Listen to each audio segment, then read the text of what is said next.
Maliban diyan na Brad Adrian, yung mga Hudyo, alam natin na mas nakakaalam yun ng Hebrew language kumpara kaysa sa atin na mga Pilipino. Now, Correct. kasi wika nila yun eh, no? Nakakapagsalita sila ng Hebrew. So, yung Exodus chapter 20 verses 3 to 5, alam na alam nila kung ano talagang kahulugan nun. At alam mo ba natin na sa ibang synagogue, yun ang meeting place ng mga Hudyo para mag-worship sila.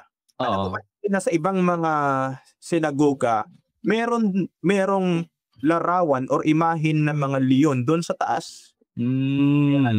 Tapos yung ibang mga sinagoga, sa kanilang mga floor, merong mga larawan ng iba't ibang nilalang doon sa floor mismo, mga imahe ng iba't ibang nilalang na nilagay sa floor ng sinagoga. So kung bawal or Diyos-Diyosan ang lahat ng larawan, hindi sila magde-decorate or maglalagay ng ganyan sa sinagoga o sa taas. So ibig sabihin na itong mga Hudyo ay nakakaunawa talaga kung ano ang ipinagbabawal ng Diyos sa scripture.